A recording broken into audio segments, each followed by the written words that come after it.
first. How this fits in.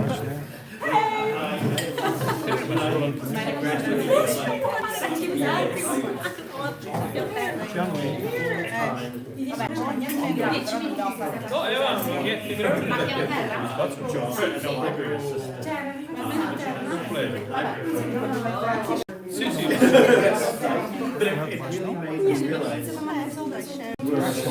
Mas eu preciso copiar o outro. Ci sei ispirato?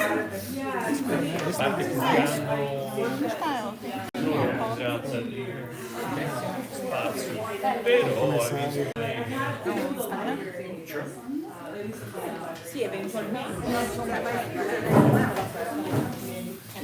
No, no, infatti. Ma poi ne parliamo con calma. Un arrangiamento anche.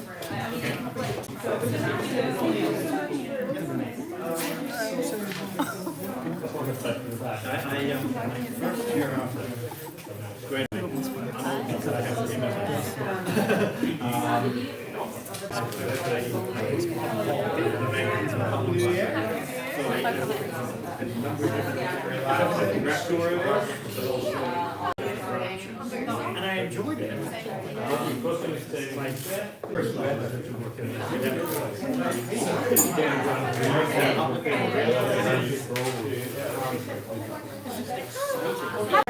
How's it going?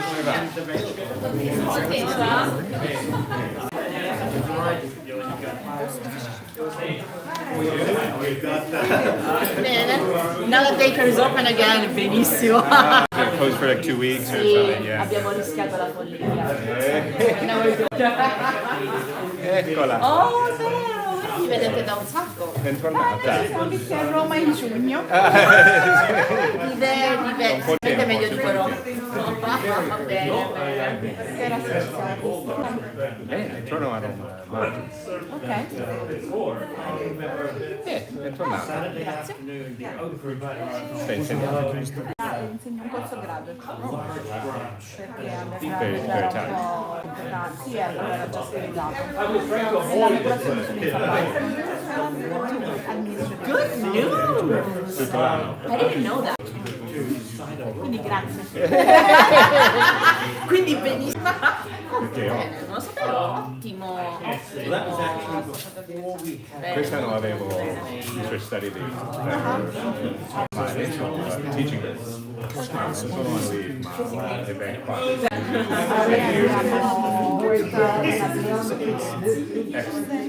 You have to tell me more about it. Yeah, no, I won't listen. Are you a member of my family? I think you are, right? Yes. Yeah. Uncle. Yes. Not me, no. No, we did. Uncle Will. We did that genealogical research. Yeah, right. Oh, yeah. Cousins.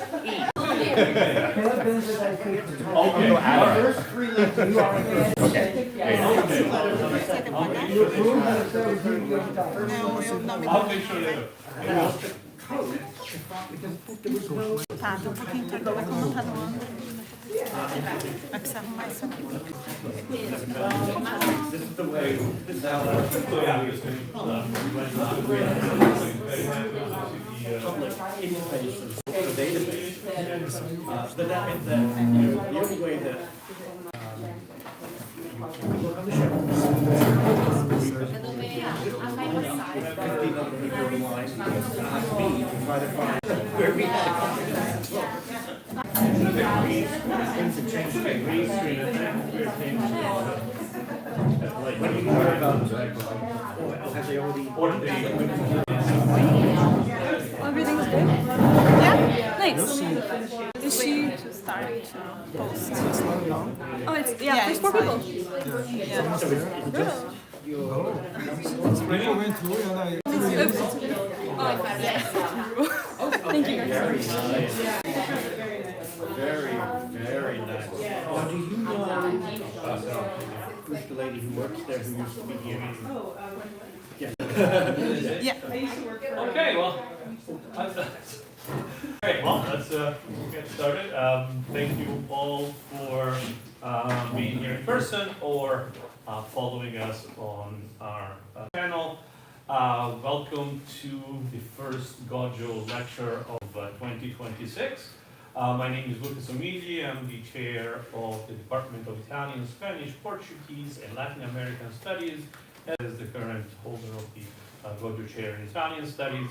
And I'm very happy to welcome you to this event. I think what makes it a little bit more special, in addition, of course, to our distinguished speaker, is that this is also the product collaboration with the Italian Students Association and the Graduate Student Association at the University of Toronto. And it's great to see them participate to the life, the intellectual life of the department, as they have always been doing. The first issue of their journal was just published. They're, as I said, they're very active, and I'm glad that we could work together to bring here to Toronto Professor Elizabeth Cogshell. At this point, my contribution, because the best person to properly introduce our guest is Professor Elisa Brilli, our resident and renowned Dantist, and so I will pass it on to her. Welcome, Elizabeth. Thank you. So, I hope you can hear me. Welcome, Happy New Year, happy 2026. Before we begin, I want to second Mark about this amazing collaboration with the Italian Student Association, and also remind us that the new book of paper, if I'm not wrong, of Riflesso is now open. So I think that for many undergrad students, because we've got a journal, this can be fantastic news. And I also would like to recall the fact that this event is also in collaboration with Kelly Library, which is currently hosting a micro exhibition about paired with today's lecture. So I really encourage all of you to stop by the library after the talk and after our small refreshment to see the materials in person, if you can, and the people else they can organize another time. But I would like to focus on today's talk and on our guest, because it is really a distinct honor for me to introduce Beth Cogshell from Florida State University. Beth is not new to Toronto. She came recently for one of our international seminar on Dante studies, and this is a very dear memory that we all share with Lauren Gallinella, Giulia Gamari, and others. Professor Cogshell comes to us with a brilliant track record in the literature and culture of late medieval Italy. A Stanford PhD, her expertise ranges from the historical, as in her latest book, the 2023 on Negotiating Friendship in Dante's Italy, that has been published with the University of Toronto Press, to the contemporary culture. In particular, she is the co-editor of Dante Today with the library, if I'm not wrong, and in this role she has been at the forefront of tracking how Dante's vision continues to breathe and evolve in our modern world.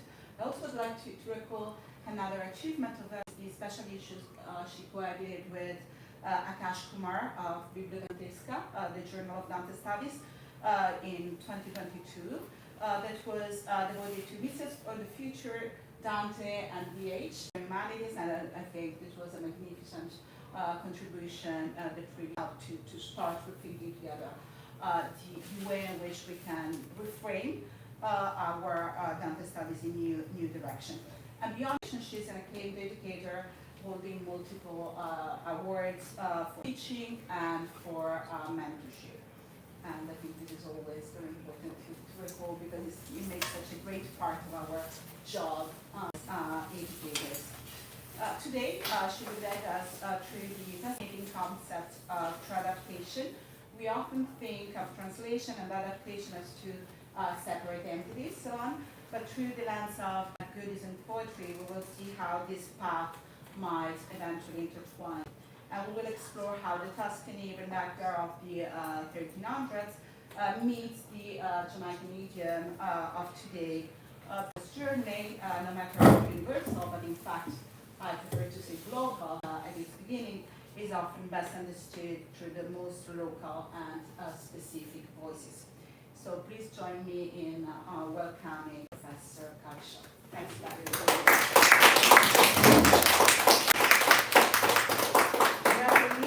thank you all. Thank you so much for hosting me here at the University of Toronto. I have to say it's a genuine honor to be here to join this esteemed series. And as you'll hear, some of the authors that I'll be speaking about today have deep roots in this city in particular.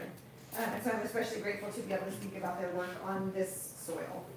I want to thank the Italian Studies faculty, the Department of Italian, Spanish, Portuguese, and Latin American Studies, the folks at the Kelly Library who helped to organize this exhibit this micro exhibit that's coordinated with my talk, which is actually just downstairs, just on the second floor here, so you can stop by and see someone if you're as you're leaving today. And I also want to thank, of course, the Italian Student Association and particularly Olivia Pontecorvo. I had the great privilege of meeting Olivia last summer, and she is a scholar. I'm sure the Italian faculty know how lucky they are to have her in their community, and I'm sure all of you know this as well. I'm delighted to be here to present a project that takes me somewhat out of my precise area of specialty. It's been really easy to work on this material as I continue to develop a larger project on translation and adaptation and the intersections between these two creative literary practices. My interest in this area of research stems from the long-standing project that Elisa just mentioned, Dante Today, which is a digital archive that collects references to Dante and his works across 20th and 21st century global cultures, in which I've co-edited with Ariel since I joined the project in 2012. We're entering our 20th year of data collection. So for the purposes of my talk today, I want to begin by noting that in our archive of references to Dante, from the most superficial meme to the most in-depth dialogue with the poet, my co-author and I have collected what could variously be described as adaptations, translations, illustrations, versions, hypertexts, intertexts, remediations, appropriations, memes, and so on. In our work as archivists, Ariel and I have chosen not to apply these sorts of labels to the artifacts that we collect, precisely because we think it's the work of users to determine their own definitions of what counts as an adaptation versus an appropriation, for example. And I think many of us think of as the distinctions between some of these practices as fairly cut and dried, intuitively distinguished between, say, an illustration and an appropriation, or between an intertext and a meme. I think we might especially imagine that the line between translation and adaptation is a reasonably straightforward one. I think we think about these two creative literary practices as we might imagine that authors are working at cross purposes with one another. Either they translate the source text, maintaining its original form, but migrating the text from one language or context to another, or they adapt it, transferring it from one medium to the next, poetry to painting, or novel to film. I think we also hold these two practices to different standards of virtue. I think collectively, I hope that we have discarded the old misogynist comparisons of a translation to a woman. There's an old adage that says either she is beautiful but not faithful, or she is faithful but not beautiful. So we may have discarded that translation, but we nevertheless continue to value translation differently than we value adaptation. We might praise a translation for its accuracy, its straightforwardness, its rigor. We might evaluate its proximity to the I just lost my place. We might its proximity to the source text, how well it preserves the intended meaning or the original sound. On the other hand, we might find that we favor adaptation, its creativity, its originality or modernity. We might celebrate or denigrate the ways that an adaptation renders visual and especially vivid narrative account. Or we might congratulate or criticize the adapter for giving an old text new relevance. But are these two processes really so divergent? Or are they interrelated, and sometimes even indistinguishable from one another? This is the question that I hope will animate my presentation today. When is a translation no longer a translation? When does it give adaptation? Or on the flip side, how original or innovative does an adaptation need to be to sufficiently count as something other than a translation? Where do we draw these lines? So I thought I'd start by introducing briefly a couple of artifacts that are in the Kelly collection and that seem to dance along this line. First, there's the recently completed translation of Dante's Three Canticles by the accomplished American poet Mary Jo Bang. Bang's translations are univocally called in the marketing materials, have been hailed by literary media outlets as, quote, thrillingly contemporary and, quote, uniquely here and now. Bang takes numerous liberties in her versions of Dante's cantos, many of which pay off in dividends of vibrancy, of wisdom, and sparkle. Her guides are straight-talking critics of contemporary culture who speak with the energy and rhythm of a beat poet. From her Inferno, which I know you have in the collection, I saw it this morning, I tried to choose some of the most recognizable passages of the poem. So here is Bang's inscription over the gates of hell. I won't read the whole thing, I'll just read the beginning. She writes, "To the city of woe. Welcome to everlasting sadness. Welcome to the grave cave. Justice made the maker build it just like this, with primitive love and bricks of wisdom. If being is power created it, i.e. it is. Before this, there was nothing that wasn't eternal, and after, nothing but the eternal. You, who have no hope, enter here." The inscription over the gates welcomes readers to the grave cave, which is Bang's nod to a phrase culled from Sylvia Plath's poem, Lady Lazarus. Unlike Dante's gates, Bang's gates speak in a hurried hand. Their words rolled across the stone instead of carved into it, as if this eternal space isn't really eternal at all. The rushed inscription, unlike Dante's enduring one, calls attention to the existence of these gates and their maker in time, in history. Like the words that we would picture on an old haunted mansion than we would above the cavern of hell. They call out to pilgrims who have already abandoned hope. These 21st century citizens don't need to be told to check their hope at the door, having already done it long ago. And Bang's pilgrim doesn't hold back, venting his trepidation with the simple, "This is harsh." The simile that follows in the last two terces reverses the roles of Pilgrim and Virgil. Virgil speaks to his old but mindful young man, cautiously encouraging his weak and vulnerable elder to keep moving forward. His voice rings out with a frankness and directness that can only come from a kind of youthful confidence. You can hear it in Bang's choice to speed up Dante's mood with conjunctions. "We're where I said we'd come to."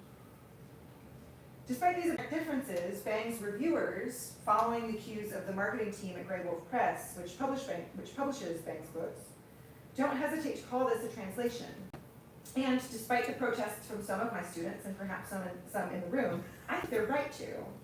I think any of us reading this passage would immediately recognize this passage as the description over the gates of Dante's hell. While the passage doesn't render word Dante's original, while it updates its meaning and takes liberties with it, the drama and the emotion of the passage are the same. And even more to the point, the passage retains the stanzaic structure of the original with its terse spacing, and the line, while not as consistent as Dante's hendecasyllables, mimics them nearly as well as English can. So we may well disagree, but I would argue that we're safe to consider Bang's Inferno a translation, albeit a creative one. This is, of course, the modifier that's often attributed to translations to denigrate them. But now what about this text, which will be in the Kelly Library shortly? I've heard that it's in Toronto and it's on its way. So I'm showing here images from Voidopolis, which was a digital performance piece by artist and technological futurist Kat Mustatea, which was staged on Instagram from summer 2020 through winter 2021. The project, which was created during the COVID-19 lockdowns and documents the eerie abandonment of urban spaces during those months, was eventually erased from Instagram after it ran its cycle. This was part of the plan of it, to erase it purposefully from Instagram. But now an augmented reality book, which is where the images you see here come from. These are photographs that I took using my phone in the book at home. So in her project, Mustatea follows the general path of the Inferno, but she re-narrates it, shifting space, character, and order as her pilgrim wanders through the abandoned city by a homeless man by the name of Nikita. I'm not going to go into too much detail about her process. I'd be very happy to talk more about it in the Q&A if there's interest. But suffice the project screams adaptation to me. It is experimental and decidedly modern, even though, as Ariel Saber says in her afterword to the augmented reality print edition of the project, quote, Mustatea does not force Dante's text into a text. She draws out its subtext, unquote. So I think we would all here feel very confident calling Mustatea's project an adaptation rather than a translation. Here is the equivalent passage over Mustatea's Gates of Hell. I'll read just a part of it. She says, through this you pass into a trauma town. Through this you pass into abiding agony. Through this you pass into a population of sorrow. I was built to withstand most hazards, big and small, and still I was, just as all things rot and fall into oblivion. Abandon joy, you who pass through this unlucky portal. So we may once again recognize the words over the gates as Dante's gates, in part face in the anaphora, a recall to Dante's repeated per me si va. But there's such pointed differences that we'd be hard-pressed to call this a translation of the text, even beyond the fact of its migration from one medium to the next, in the first case to Instagram post. Musatea's gates are pointedly not eternal. They, like the project, are already given over to the passage of all things into oblivion. Here in this desolate trauma town, we do not abandon but joy. And Musatea's pilgrim's disorientation is figured in her spinning body, uncertain even where to focus her attention until the words grab her. But it's her unanswered question at the end, to what? That leaves us the furthest to Dante's Virgil and all of his surety. So we might now be feeling a sense of confidence in our original delineations. Here we have a translation, creative and modernizing, and an adaptation, albeit rigorous and instantly recognizable. But now I want to introduce you to a third project, one that I think sits even more uncomfortably or maybe comfortably in the space of these two categories. This is the translation adaptation project of Jamaican poet Lorna Goodison, who has only just published the first hybrid English-Jamaican patois translation of the Inferno. The former poet, and I think a sometime faculty at the University of Toronto, I think she was your colleague here over the course of some years. Goodison is an accomplished and highly anthologized poet whose works are frequently featured in collections of world poetry and literature. Goodison's poetic output has long been in conversation with Dante. Indeed, she's described the Divine Comedy as, quote, the poem that has had the greatest impact on my adult life, end quote. But a full project is of a different register than her occasional lyrical conversations with Dante. This is instead a sustained dialogue had over the course of years, in which the translator can't be selective about what she sees or records. She can't turn her eyes away from the passage simply because it doesn't suit her interests or her needs. So here's Goodison's rendering of the same passage we've been considering. I won't read the whole thing, I just wanted you to see it so you begin to get a feel for Goodison's project, which I'll describe more in depth. I'll read just the beginning. She writes, I am the way into the city of deep downpression. I am the way to tribulation and woe with no end. I am the way to the I and I and I forsaken. It was truth and right that moved the Creator. All powerful created the I and I and I, when blessed love joined up with the Most High.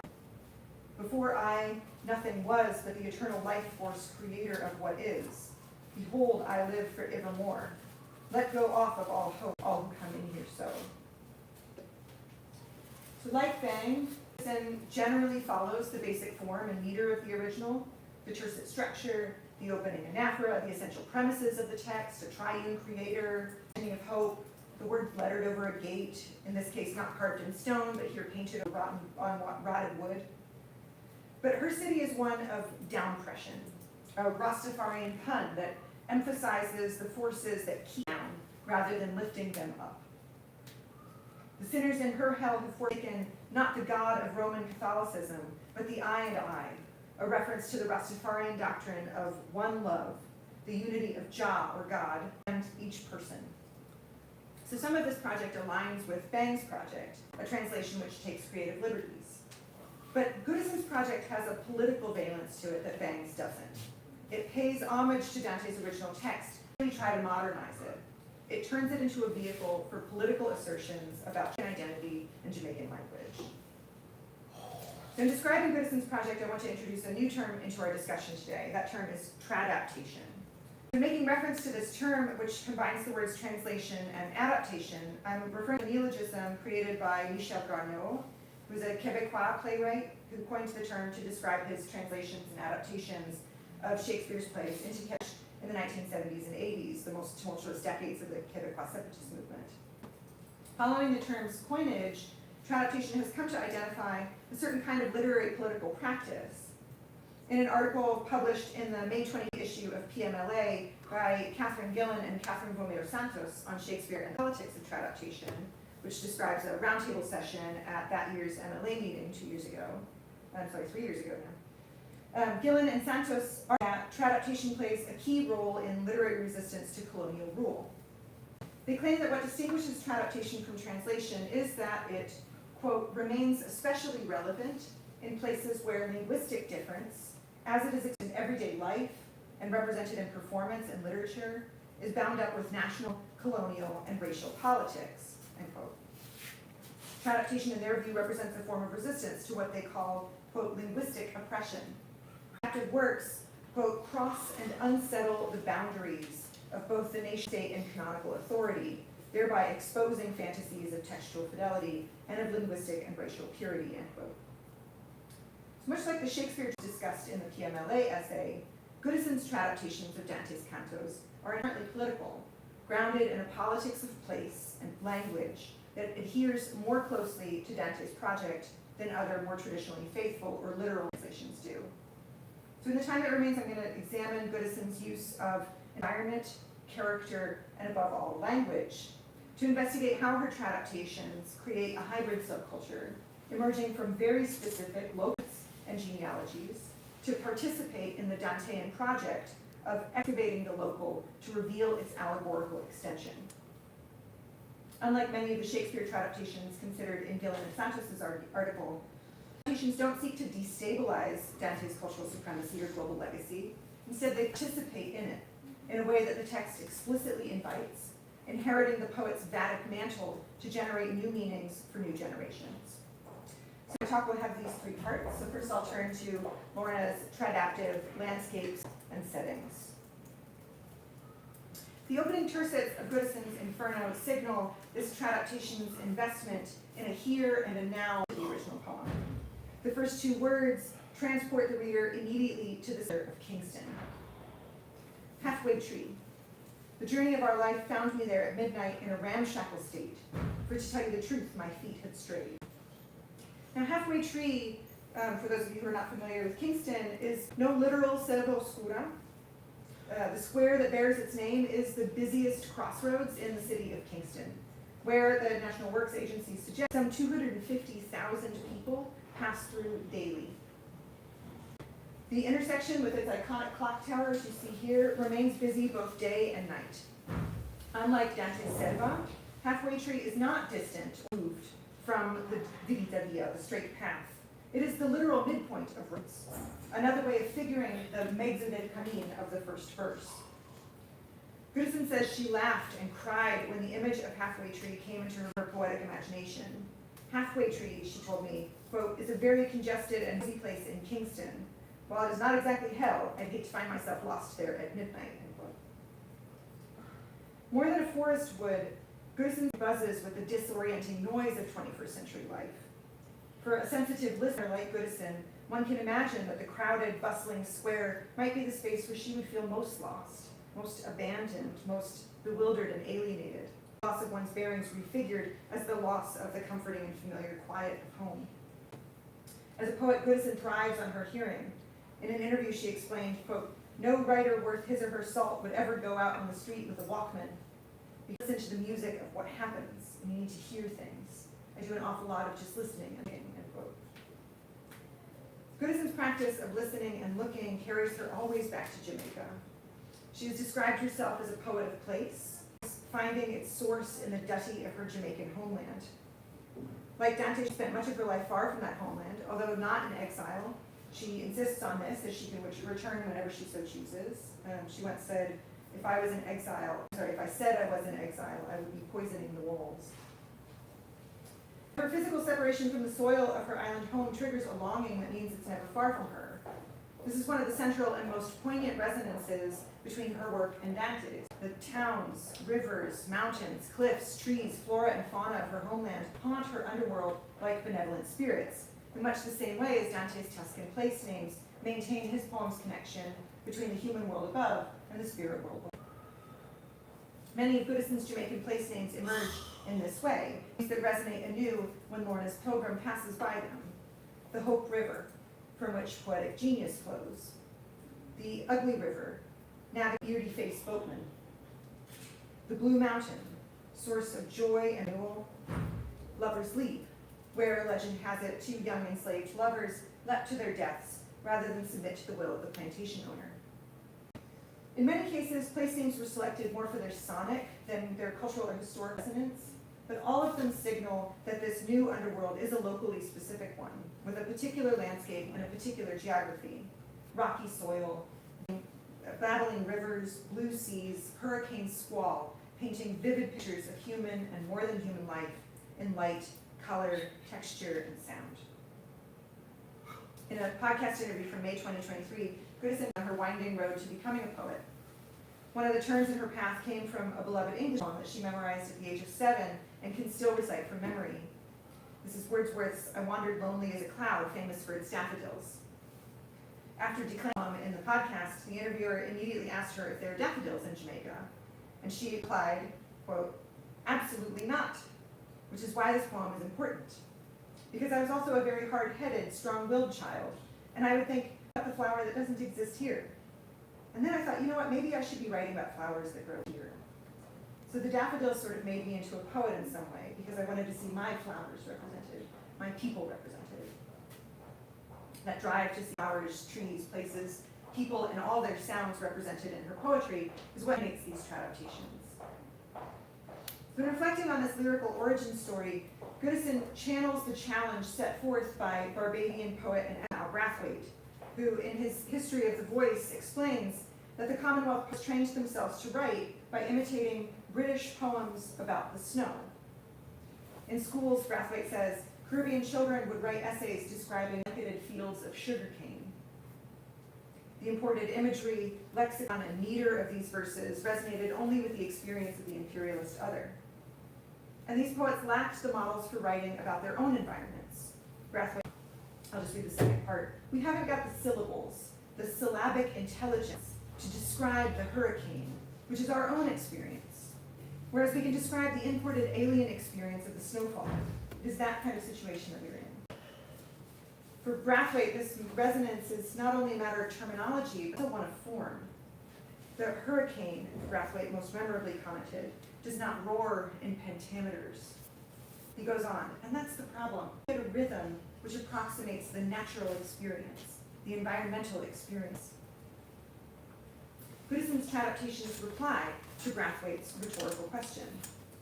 I'll give one small example from Goodison's Inferno 2.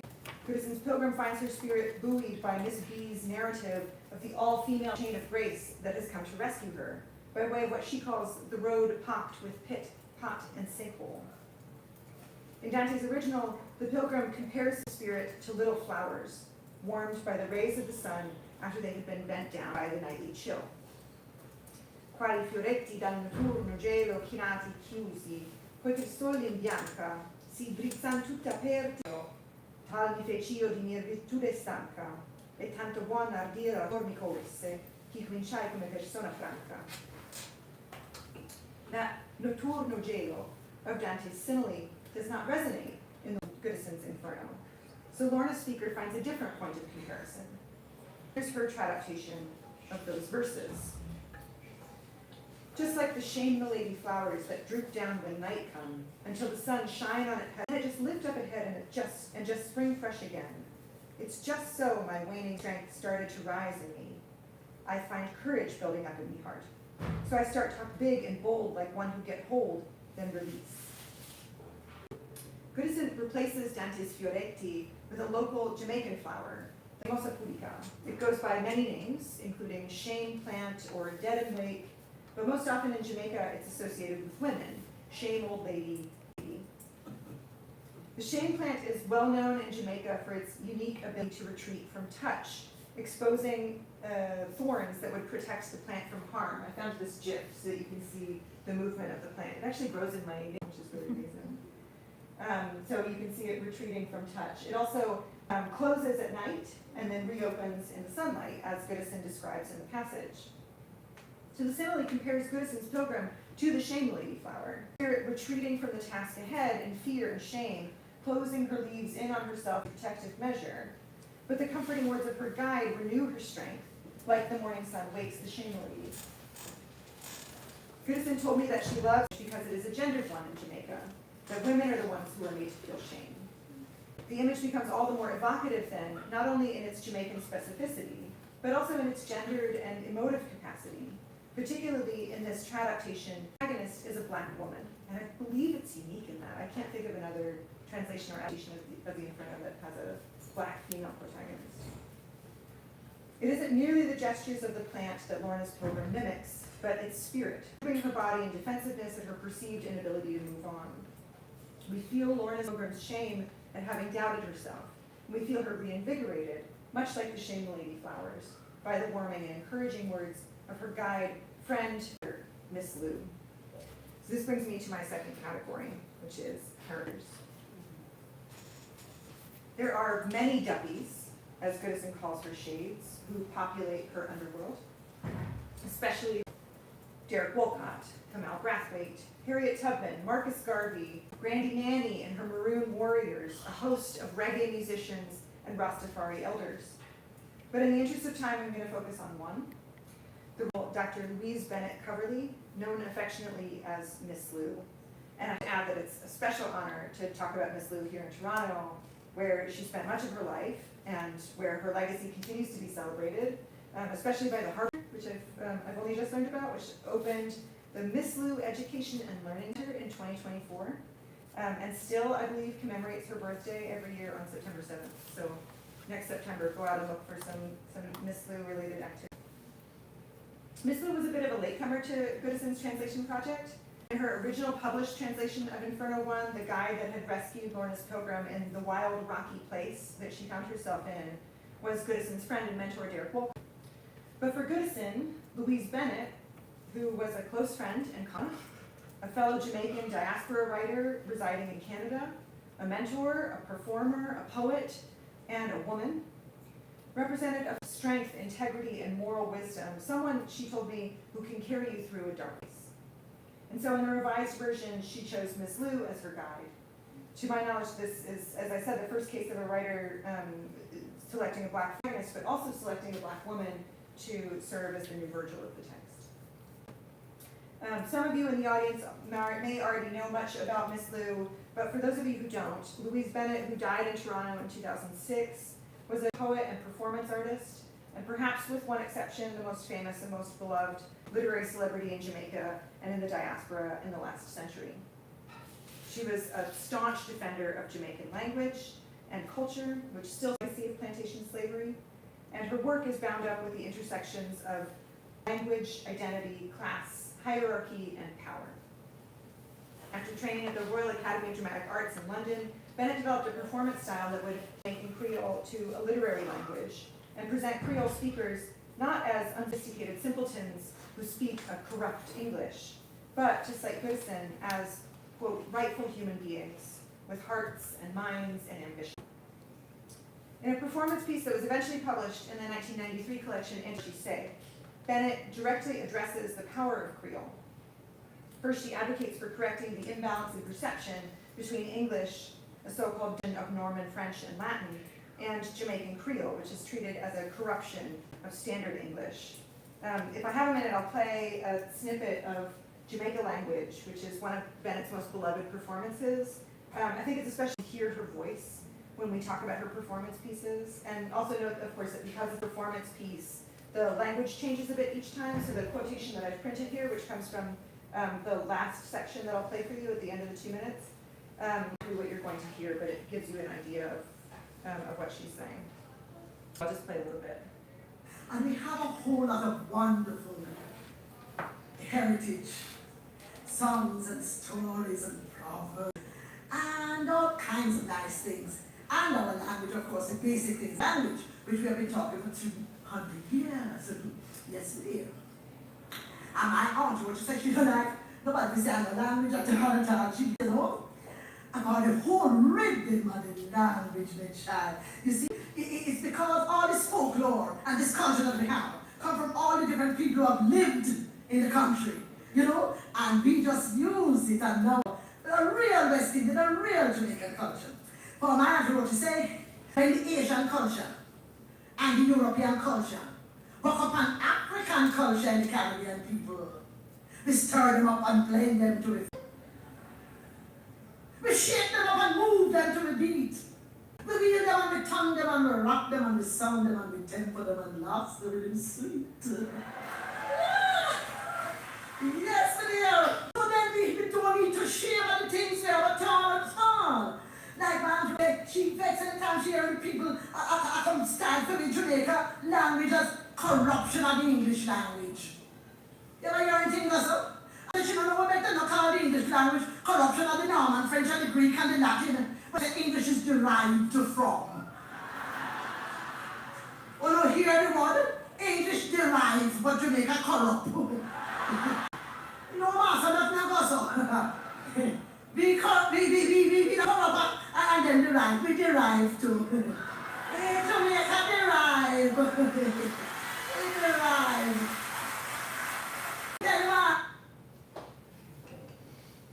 So she goes on in that piece to articulate the particular power of Jamaican with its African language roots as a form of resistance to colonial rule. And we feel like one. Okay. In this passage, she highlights how the enslaved ancestors of the Jamaican people used to use language to trick or pop the plantation owners. Bennett also makes clear the Jamaican people in this passage, tracing their ethnic and linguistic origins to both the enslaved Africans who were forcibly removed to the island and to the English settlers who brought them there. She both strategically aligns herself with her African, referring to these figures as her ancestors, but simultaneously makes clear the persistent legacy of the imperial power of the English settlers, whom she refers to as forefathers. In this performance piece and across her body of work, Bennett encourages her Jamaican to feel pride, not shame, in their language, folklore, history, heritage. She challenges her Jamaican audiences to resist the legacy of plantation slavery by looking that legacy head on. Miss Lou's reservoir strength and integrity resides in her laughing refusal to give in to her detractors. As you heard in this short clip, laughter was one of Miss Lou's most powerful weapons, as she and her audiences laugh at the ability of Creole languages to retain the opacity, as Edward Bisson would have it, their refusal to be reduced to terms that are dictated by imperial authority. Miss Lou introduces herself to Lawrence Pilgrim as one who wished on a star for the gift of poetry, but whose will, "Make me the target of plenty flingstone," end quote. Lorna's Miss Lou is a freedom fighter in her own right, defending her people and her language against the attacks of gatekeeping forces that would seek to insist on their continued subjugation. For this reason, Goodison's Miss Lou explains that she's denied entrance to the heights of heaven. She says, "For some who in charge up there don't so approve of Miss Lou, because I don't defend no hierarchy, division, race, nor class, take to elevate me. The straw boss on them high seat who rule this place say, we alone decide who will fall and who will rise." This is a passage that was mostly retained from the previously published version to the new. It was Goodison's Derek Walcott who decried the oppressive strategies of this seeming paradise. Both Jason Allen Paysan and Akash Kumar have written about the corruption in Goodison's heaven, ruled by straw bosses whose inflated sense of is bolstered by the very divisions that Miss Lou and other freedom fighters sought to dismantle. I would add here that transposing these words to Miss Lou's voice adds gender to the forms of hierarchy and division that hold Miss Lou out of elevated space, the very existence of which is predicated on forms of oppression or downpression that Bennett, Walcott, and the other mighty duppies who crowd Goodison's limbo resisted. Limbo is, in fact, one space where Laura is her own form of resistance, calling the poet out directly for what she perceives to be injustice to these warriors for freedom. At the end of the parade of duppies who reside in Limbo, Lorna sees, quote, "the ones who told us, look to Africa, our motherland, as we were taught that it was savage land, but they do not belong here in the Inferno," end quote. Questioning Dante's hierarchies is part of Lorna's own dismantling force. She disrupts the power structure that would elevate some on false authority and would suppress the voices of her own people. Indeed, one sees a radical reversal of position in her limbo. In a brief aside, as she proceeds with the group of greats who have welcomed her into her company, these are Walcott, Brathwaite, and 3 Jamaicans, Philip Sherlock, Dennis Scott, and Anthony McNeil, she says that they go, quote, talking of many things down here best kept quiet, but up there right topics for discussion. Down here, i.e. back up, she cannot report the discussion that they enjoyed up there, i.e. her limbo. So choosing Miss Liu as her guide puts the focus of the text squarely on the question of language and language's intersections with race, gender, higher power. This is my third point, and I'm going to make it briefly, if only because I hope that you've already seen language is central to everything that I've highlighted here today already. So as you heard in the clip, Louise Bennett's project was a political one, committed to the Jamaican vernacular as a language worthy of its own literary tradition. Following in her wake, Goodison's Tradaptations center the experiences, concerns, and histories of Jamaican people, a people that has long been relegated to the margins of the Commonwealth. Alan Payson, in an excellent essay on Goodison and Brathwaite in the Oxford Handbook on Dante, evokes Brathwaite's theory of nation language in his analysis of the two Caribbean poets. Nation language, it says, relates to sound, and to the way the word can come under the effects of rhythm, sound, a carrier of presences, a memory, an energy that attunes one to the unconscious. That rhythm that Brathwaite calls for in Caribbean poetry can be heard in passages like this one from Goodison's Inferno 3. I'm going to read just the second two terces, and I have to take a big breath before I read it, so give me a second. Tongue twist language so anguish, mash up, mix up with rage and holler, screaming and band belly bottom ball out that join with hand, that flash up like witch wand and fling up storm, that careen and spin in the hell of a darkness vortex, clean winds that shriek, spit and spray debris. Goodison channels here the roar of the Caribbean hurricane, that roar that Brathwaite says exceeds the English pentameter. The chaos of this group of shades in Inferno 3 is matched by the irregular rhythm, rhyme, and increasing velocity of the enjambed lines, which careen and spin just like the sinners do in their anguished bewilderment. Form content, Goodison's shades bellow like hurricane winds, shrieking, spitting, and spraying as they barrel confusedly around to the shores in a movement matched by the verse's accelerating and unpredictable meter. In their enjambs tumble out of the tercet's attempt to contain them. The line breaks retained for visual effect, but not corresponding to the rhythm of the spoken verse.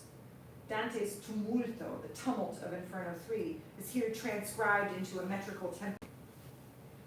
So in passages like this one, Goodison's hybrid style is full display of hybridity that she assigns to herself in her first greeting to Miss Liu's spirit, where she says, "You were my model and mentor, and it is from you I have crafted this hybrid style for which people worldwide give me speak." Lorna's self-described hybridity, her Creole and dread-inflected language, her reliance on sound as poetic principle and motor, gets her to move through Dante's underworld with a keen eye and an even keener ear. So I'm coming to my conclusion. I just want to return to our discussion of adaptations and translations from the beginning of the talk.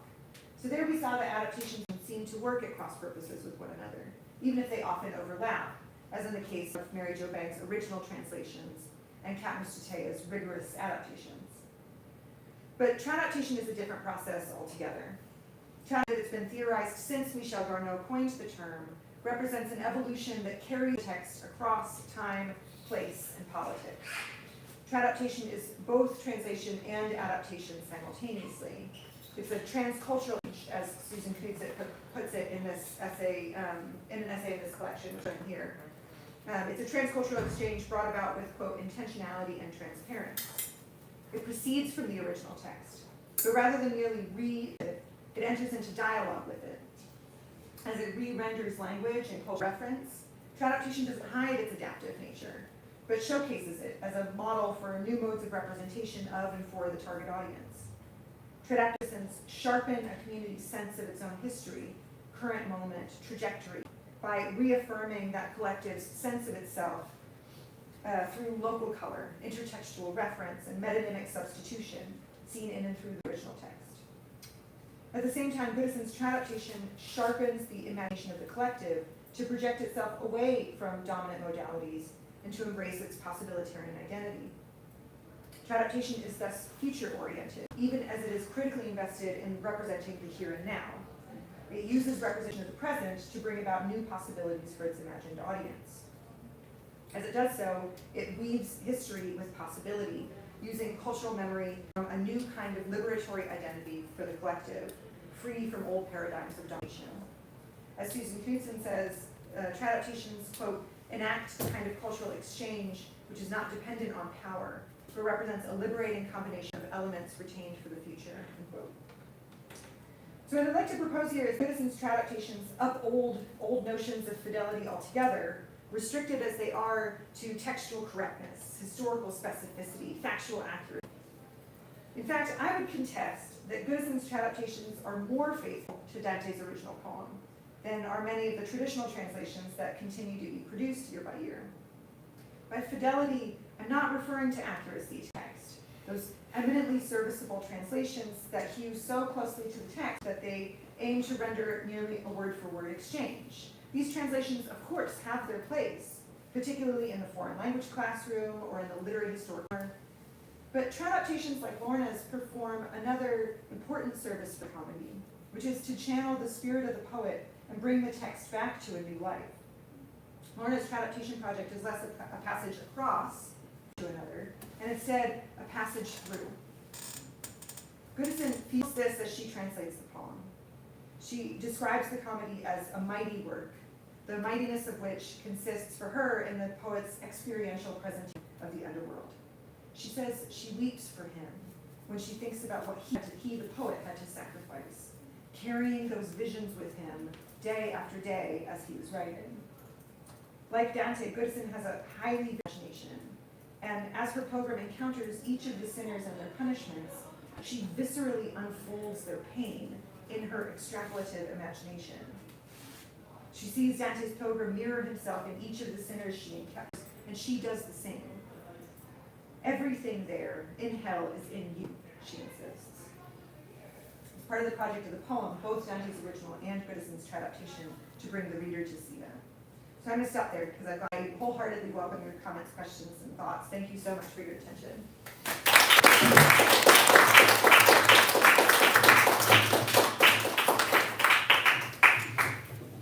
Thank you so much, Professor Kapish, for the presentation. So we are going to open up the floor both in person and virtually for questions. So for the attendants here, if you have any questions, and also for the ones that are attending remotely, if you do have any questions, feel free to let us know. Any pressing ones coming from the audience? I will start from one of my own as you sort of get warmed up.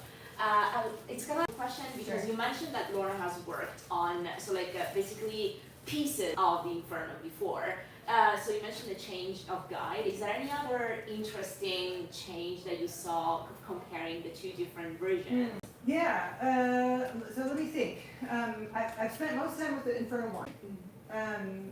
She translated, before she translated the full text, she translated Inferno 15 was first. And that one I'd have to look at carefully to see what the major changes are between them. Inferno 1 changed significantly, and that's in large part because she brought Miss Lou in as the guide, taking out Derek Wolcott. And then she translated one from Purgatorio, and so obviously that has not yet at least been revisited. I'm crossing my fingers that she continues through Purgatory. And then I think she had published 5, but it was shortly before the full translation came out, so I don't think there's significant changes between that version and the newer. It's really the substitution of the guide that makes the biggest change in the text, and that for her was, I talked to her quite a bit of the process, I guess she was especially revising the translation, and she spent a great deal of time trying to get Miss Lou's voice right, because it's a voice that she knew so intimately. And so she's trying to render of her late friend, mentor, companion, who is also a poet and a performance artist, trying to channel that voice correctly without imposing too much of her own poetic voice onto it.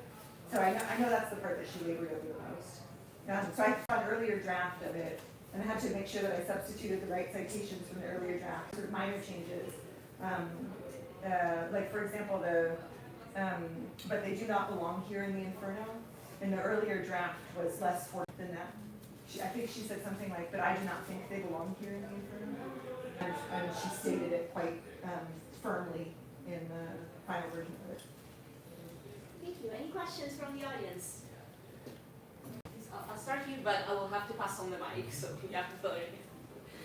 I wanted to come back to your, well, first of all, thank you so much. I wanted to come back to your conclusion. Yeah. So the question of peacefulness, I think this is convincing. Would you push this even a step further, thinking about Dante in terms of Tradaptation with regard to the formal tradition? I mean, all students by now know that we was extremely uncomfortable when we have to explain Dante's relationship with his sources. We talk about, of course, sources, but also remakings, rewritings. Yeah, I mean, there's right, this is Dante is the author of a self-insert fanfic, right? Because he's just repurposing Virgil for his own purposes, or just repurposing, some people even say the Bible, obviously that's a kind of silly one, but the supreme adapter, right? This adaptation was really key to the creative process in the Middle Ages, and so of course Dante is also an adapter of text. I think I'm very specific when it comes to Tradaptation, precisely because it does have a politics to it that I think Dante would have been very sympathetic to, that like language politics that plays into it. In Dante's case, you know, I guess we can think of the vernacular as coming from a position of oppression with respect to the Latin cultural tradition. And so it's asserting itself, you know, by asserting the vernacular as being worthy of a literary tradition. He's participating in a kind of active project as well. And certainly Lorna and other Caribbean poets who have leaned on Dante's work see in him a progenitor of the kind of projects that they're engaged in, this like language politics project. And sorry, I was also thinking about the characters they mentioned, right? So all the work you did, I did another source historical characters in Dante, and the way in which they are emotionally chosen to somehow actualize under that the exemplary tradition. Yeah. And what, to which point, I think my inner question is to which point Dante has something that intrinsically triggers this kind of readings, and how these readings may help us to better understand his own creating. I mean, I think about one of the ways that I talk about Dante's project when I brought it with students or with other audiences. I would say that there's an insistence on participation in Dante's poem that I've never come across in quite the same way in another literary text. That we are expected to read ourselves into the poem as part of the challenge of the poem itself. And so with that, what I've described elsewhere as a hermeneutics of participation, with that hermeneutics of participation, there's an expectation that you will also extrapolate so that you are not just reading about Dante's experience of characters from 14th century, the cities of 14th century Italy, but also, and think to yourself, well, do I know a Francesca? No. Who do I know that would be a heretic? Yeah. Who is my Farinata? Who is my Pieta, etc.? How am I those characters as well? And so I think that's where, there's Dante's doing something there that, like I said, I haven't seen in another literary text. I've never come across another literary text that demands that we read in the same way with this kind of extrapolative purpose behind it.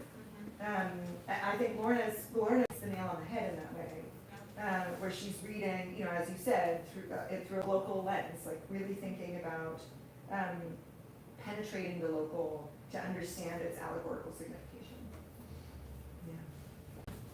Yeah, so kind of building off of the rest of Amy's question as well, something that I find interesting is the whole idea of language and using this language from, and I use this term lightly, quote unquote, the periphery, and then imposing it on a language that has been the center of the modern sort of Italian language. How is this, I mean, I don't know, I'm still kind of formulating my thoughts on this topic and everything, but how does this perhaps kind of enhance or perhaps detract from Lorna's purpose in using the Jamaican cantos specifically? Tell me more about what you mean. Again, I'm still kind of formulating my thoughts, forgive me. But I'm kind of thinking of this sort of idea that Dante's comedy served as like the central source over, as you know, I don't have to explain this, but over, it's the linguistic center of the Italian language. Yeah. And in using this Caribbean language from a different language tree altogether, I see, okay. how does that sort of, or what are your thoughts on that use of language? I mean, I think Dante becomes a central source, right? But when he's writing it, it's not a central source at all, right? When he's writing it, he's coming from the periphery. So I think Goodison feels that same, she feels a kind of camaraderie with Dante in that way. Writing from the periphery and asserting the worthiness of something within the center. I'm not an expert in the Jamaican literary tradition, so I don't know enough about Jamaican literature to one way or another how central Lorna's text will become. I do know it has been extremely positively reviewed. It was called epoch making by the Guardian when they published their review after it was published. And so I think this will become a central text for Caribbean literature, but I'm not an expert in that field, and so I can't pretend that and besides I can't read the future, and so I don't really know. But I think she identifies in Dante that same relationship between center and periphery, that Dante is coming from outside and asserting a centrality to something. Say the same of her project. Thank you.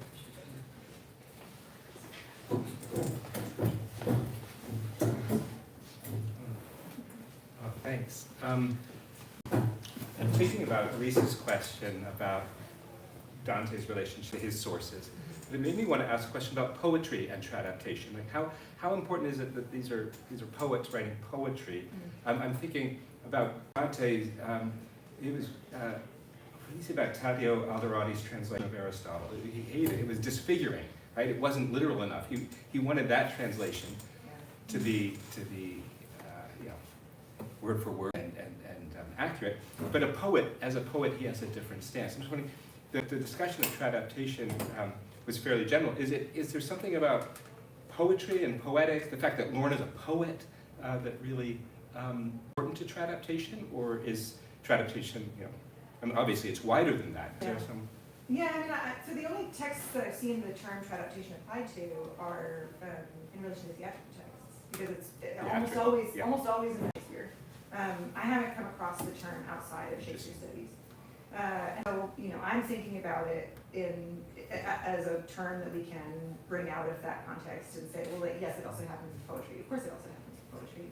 As translation and adaptation happen in poetry, so Tradaptation must as well. I think to me, the essential poetic piece of this comes into meter, and that's why I think Brown's comments about the hurricane not roaring in pentameters feels really crucial to what Lorna is up to here, right? That she's thinking not only in terms of how does this communicate, like, am I rendering word for word what Dante says? No. Am I rendering metrically Dante's meter? No. I'm in my own meter. This is my project, and I'm in conversation with Dante about this project. It's for her a very deeply conversation, as opposed to some of the other Shakespeare Tradaptations that we see, which are much more, let's say, resistant to Shakespeare's authority. Lorna's project is very much not. interesting. Yeah. Just one other question. Obviously talked to her. Have you been tempted to check out the Lorna Goodison papers here at U of T? I didn't know that there were any until just recently, and so now I'm very excited to check them out. I would encourage anyone. I mean, you all are here, and so you have the resources to be able to do so. So I encourage you to do it as well. Yeah, there's like 50 boxes of stuff. I imagine so. Yeah, I don't know how long she was here. I should have thought to ask her before I came, and I just didn't. I didn't think. Her husband who's here for his entire career, and she came and taught occasional courses. Yeah, she was mostly at University of Michigan. I know that. So,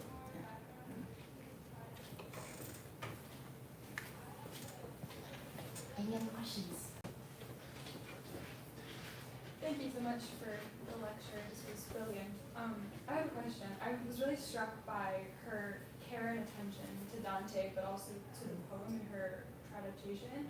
I'm curious if she mentioned to you or your thoughts on how she navigated this care for the text in Dante with her tension with certain parts of his original narrative. I'm thinking specifically the canto where it's are, how she talks about Muhammad and where she reflects on if she should even continue writing or if it's too much of an ambitious overreach. And so I'm curious to know if she mentioned anything and what your thoughts are and given the translation.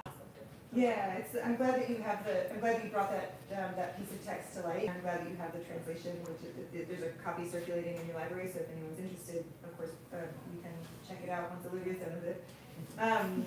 The one in Inferno, Olivia's referring to a moment in Inferno 28 where Lorna's program, Dante's program as well, encounters the Prophet Muhammad.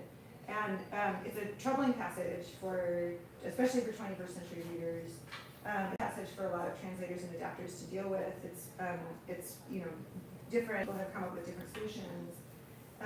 Lorna's solution is to just stop in her tracks and say, I don't even know if I should. It's like she throws her hands up. I don't even know if I should go on. I don't know if this is a project that I want to continue. And it was not an easy project for her. I mean, when she told me that she went, I think she meant that quite literally. I think she had a lot of very tearful nights thinking about this text. It was an extremely draining process, and she's been recovering as she's also traveling to promote it, etc. She has needed a lot of rest after publishing this translation. I think in large part because she felt it very, very heavily. She spent a lot of time not just. I think it speaks to her empathy that she can think about Dante the poet's experience of writing this. She didn't talk about how cruel he is for coming up with these punishments. She said how terrible it must have been for him to dream these and to live with them day in and day out, live with of violence and pain and suffering. I think she was really speaking from experience. She talked about that. Yeah, thank you.